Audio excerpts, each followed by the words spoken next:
नमस्ते। News time के सभी दर्शकों को मेरा नमस्कार। आज थोड़ी बात कर ली जाए झारखंड की। झारखंड की बात करना इसलिए आवश्यक है कि झारखंड में दिसंबर में चुनाव होना है। बहुत से लोगों का ये मानना था कि जब मोदी जी लाल किले की प्राचीर से वन नेशन वन इलेक्शन की बात कर रहे थे, तो उनके मतलब जो अपने इलेक्शन कमिश्नर हैं, या तो उस बात का तवज्जो नहीं दे रहे थे, या उनके लिए मोदी जी की इन सब बातों का कोई महत्व नहीं है। क्योंकि उसके एक ही दिन बाद जब वो अनाउंस करते हैं इलेक्शन, तो वो केवल जम्मू-कश्मीर तो मजबूरी में कर रहे थे, क्योंकि जम्मू-कश्मीर का इलेक्शन तो सुप्रीम कोर्ट ने कहा था 30 सितंबर से पहले करने को। लेकिन साथ में वो केवल और केवल हरियाणा का इलेक्शन करते हैं। हरियाणा में काफ़ी कुछ ये माना जा रहा है कि कांग्रेस में अंदरूनी लड़ाई है। आज हरियाणा की बात नहीं करेंगे, लेकिन जो जो ब बहुत पैरोकार हैं one one nation one election की, उनके अनुसार इस इलेक्शन के साथ-साथ महाराष्ट्र और झारखंड दोनों के इलेक्शन हो जाने चाहिए थे, क्योंकि इन एनी केस झारखंड का इलेक्शन दिसंबर तक हो जाना है और बाकी जो 47 बाई इलेक्शंस थे, जिसमें 1 लोकसभा और 46 विधानसभा थे, वो भी हो जाना चाहिए था, लेकिन वो सब कुछ नहीं हुआ। अब महाराष्ट्र और झारखंड में ऑपरेशन लोटस का एक जो वो चल रहा है। सरकार गिराना तो नहीं है, लेकिन किसी भी तरह से सरकार को डिस्टेबलाइज करना और इलेक्शन से जस्ट पहले थोड़ा डिस्क्रेडिट करने की कोशिश है। अ, जहाँ तक मतलब अ, बीजेपी के पर्सपेक्टिव से देखें, तो लोकसभा में उनको जो झारखंड में जो वो चाहते थे, वो उन्होंने अचीव कर लिया। वो मैं इसलिए कह रहा हूँ कि झारखंड में 14 सीटों में 9 सीटें उनकी आईं और इंडिया गठबंधन को केवल 5 सीट मिली। हालाँकि पिछले चुनाव के मुकाबले ये प्रदर्शन बहुत अच्छा था इंडिया गठबंधन का, उसकी 2 सीटें थी पिछले 2019 में, अब वो बढ़ के 5 हो गई। बीजेपी की 12 थी, घट के 9 हो गई। मैं थोड़ा वोट परसेंटेज की भी बात आपको बता दूँ। अ, वोट परसेंटेज के मामले में बीजेपी या एनडीए को जबरदस्त नुकसान हुआ है। 2019 में उसका वोट प्रतिशत करीब छ छ 56% था, 56%, जो 2024 में घट के लोकसभा के चुनाव में करीब 47% रह गया है। तो मोटे तौर पे करीब 9% का नुकसान हुआ है।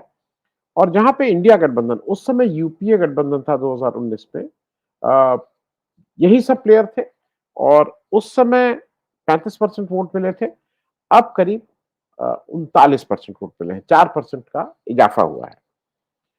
दूसरी चीज़ ये है कि इंडिया गठबंधन झारखंड में प्रॉपर गठबंधन है और उसमें कहीं कोई आपस की बिकरिंग नहीं है। वहाँ पे लोकसभा में कांग्रेस ज़्यादा सीट लड़ती है, विधानसभा में झारखंड मुक्ति मोर्चा ज़्यादा सीट लड़ती है। इनके बाकी 2 पार्टनर आरजेडी और सीपीआई-एमएल जो हैं, ये दोनों पार्टनर्स भी यहाँ लड़ते हैं और ये चारों लोग मिल के इस चुनाव को लड़ते हैं। अ,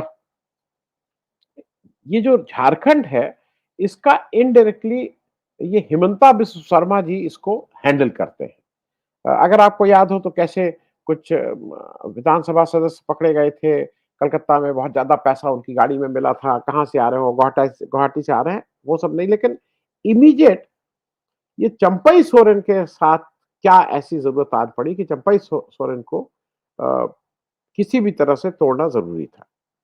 अ, उसका एक बड़ा कारण मैं आऊँगा और बताऊँगा कि चंपई सोरेन के ऊपर बीजेपी को इतना क्या ज़रूरत पड़ गई कि उसको चंपई सोरेन को इलेक्शन से जस्ट पहले जेएमएम से अलग करके या जेएमएम में भीतरी लड़ाई है, इसको उजागर करना ज़रूरी हो गया।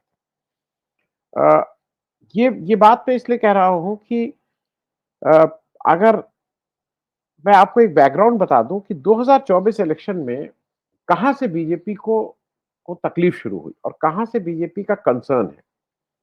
2024 का जो लोकसभा इलेक्शन हुआ, उसमें एक एक नए व्यक्ति ने झारखंड की पॉलिटिक्स में बहुत मजबूती से कदम रखा है। पुराने नेता हैं, नाम है उनका जयराम महतो।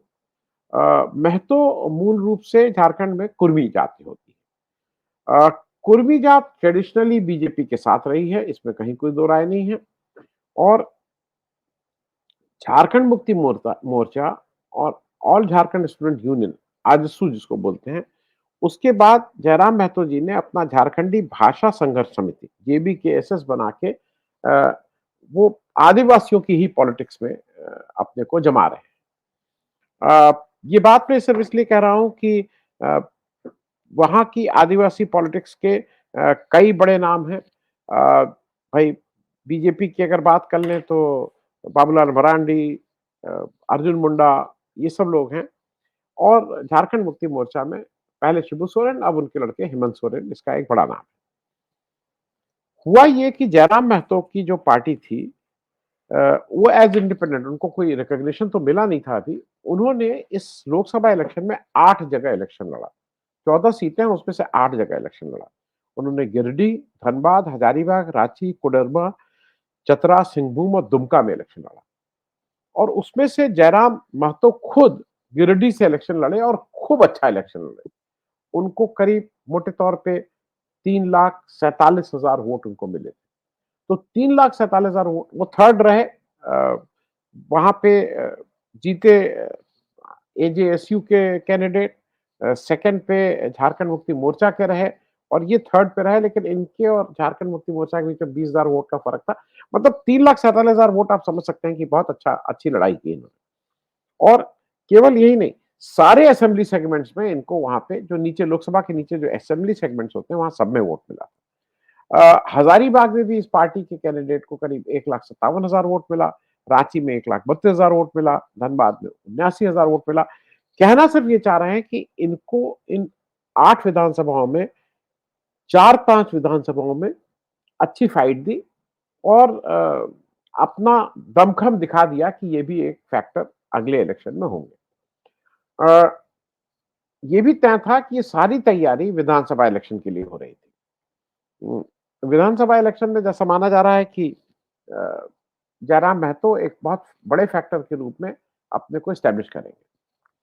अब जयराम महतो चूंकि कुर्मी बिरादरी से आते हैं, तो जो वोट का गणित है या जो वोट की केमिस्ट्री है, उसमें ऐसा माना जा रहा है कि ये ज्यादा नुकसान बीजेपी का करेंगे। क्योंकि ट्रेडिशनली बिहार हो, चाहे उत्तर प्रदेश हो, चाहे झारखंड हो, चाहे मतलब नाम बदलते रहते हैं। यूपी में इनको चौधरी भी कहा जाता है, पटेल भी कहते हैं, गुजरात में पटेल कहते ही हैं। अ, इन सब लोगों का एक अपना दबदबा रहता है। ये बेसिकली खेतीहर मजदूर, खेतीहर किसान लोग हैं। जमीन भी है, पैसा भी है। और अ, बीजेपी की करीब-करीब बैकबोन रहते हैं। और खास करके जब से बैकवर्ड पॉलिटिक्स शुरू हुई है, तब से मुलायम सिंह और लालू यादव, जो यादव वोट जिनके साथ खड़े होते हैं, उनके विरुद्ध बीजेपी के साथ एक उर्मी वोट खड़ा होता है। उत्तर प्रदेश की एक बात अलग कर लें। इस बार उत्तर प्रदेश में 2024 इलेक्शन में चूंकि अखिलेश यादव ने करीब बहुत ठीक से अपना इस टिकट बांटे, कुर्मी समुदाय को करीब 9 टिकट दिए, उसमें से 7-8 लोग जीते भी हैं। तो वो एक उन्होंने अपनी इंजीनियरिंग करके कुर्मियों का रुख अपनी पार्टी की तरफ मोड़ा है। झारखंड में बीजेपी के जो जो स्ट्रैटेजिस्ट हैं, उनको ये लगा कि अगर जयराम महतो ठीक से लड़ जाते हैं, तो बीजेपी का इसमें बड़ा नुकसान हो। अब शुरू ये हुआ कि भाई किसी को तो पकड़ा जाए, जिससे ये भी हो कि वहां पे कुछ दिक्कत थी। अ, जाके बात रुकी चंपई सोरेन, और ऐसा जो जानकार लोग कह रहे हैं कि चंपई सोरेन से ज्यादा उनके लड़के इसमें ज्यादा प्रभावी भूमिका उन्होंने निभाई। चंपई सोरेन का भी जान लीजिए, चंपई सोरेन झारखंड के 12वें मुख्यमंत्री बने थे। और मुख्यमंत्री तब बने थे जब हेमंत सोरेन जी को जेल जाना पड़ा था।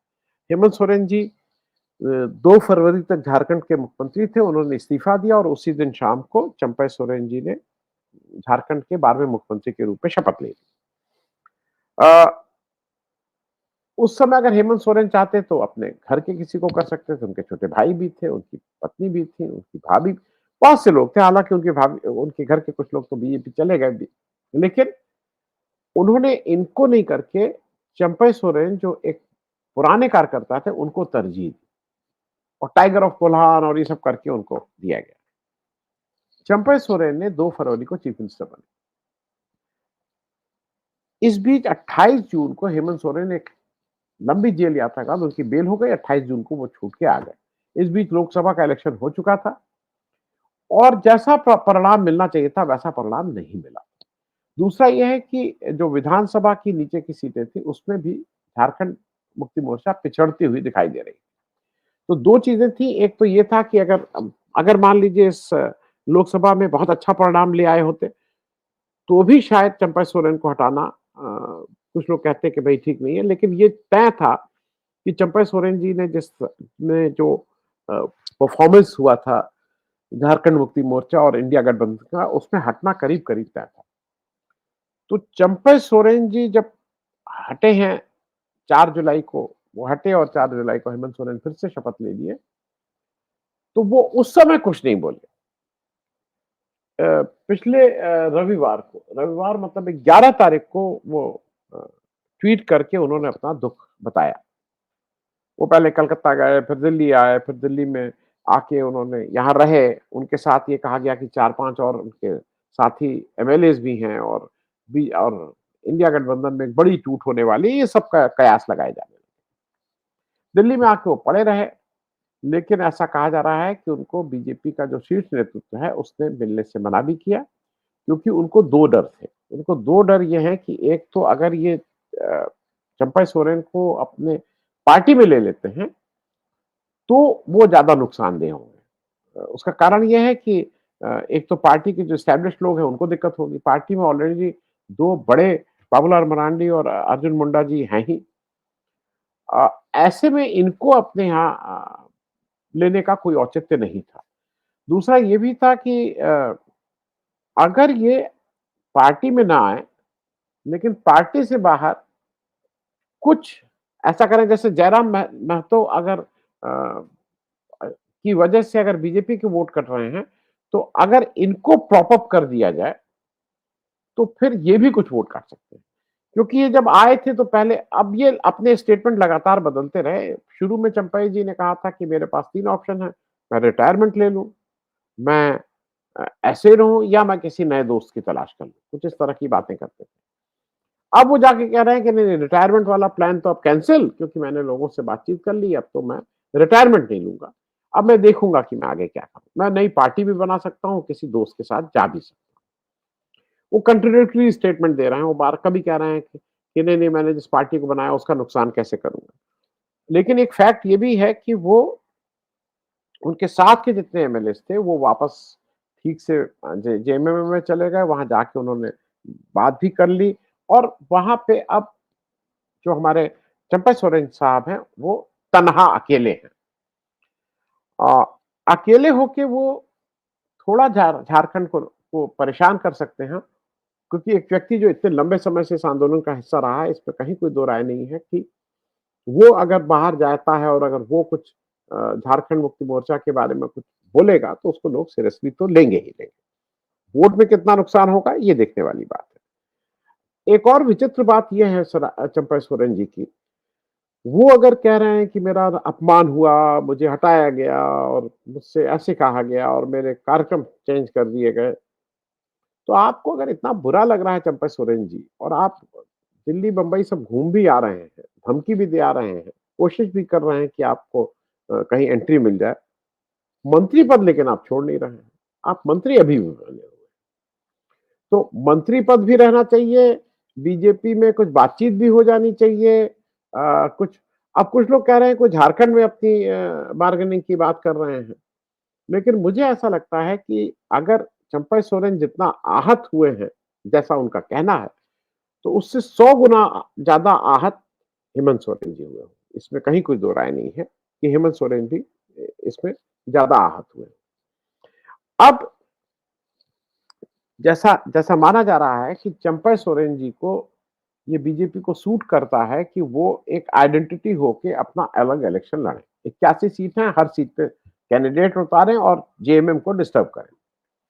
दूसरा ये कर रहा है, ये बात है कि इसके लिए जो भी साधन दिए जाएँगे, तो हमारे कोई एक मित्र कह रहे थे कि जैसे एक यूटिलाइज़ेशन सर्टिफ़िकेट होता है। अगर आपको कुछ पैसा केंद्र देता है किसी स्टेट को, तो वो यहाँ से एक सर्टिफ़िकेट भेजता है कि देखिए, देखिए मैंने इतने पैसे को यूज़ किया।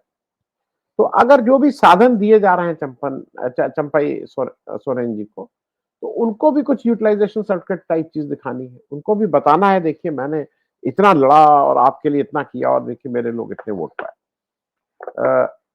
इस चीज़ को लेके वो ऊपर-नीचे कर रहे हैं।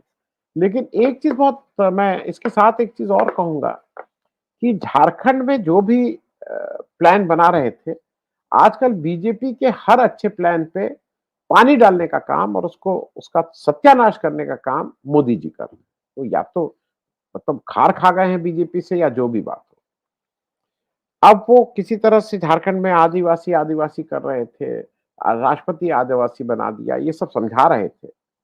लेकिन लाल किले की प्राचीर से वो गलती नहीं, वो बिरसा मुंडा जी का जिस तरह से बताते हैं कि वो 1857 से पहले एक नौजवान था, वो उनको 1857 से पहले ही बड़ा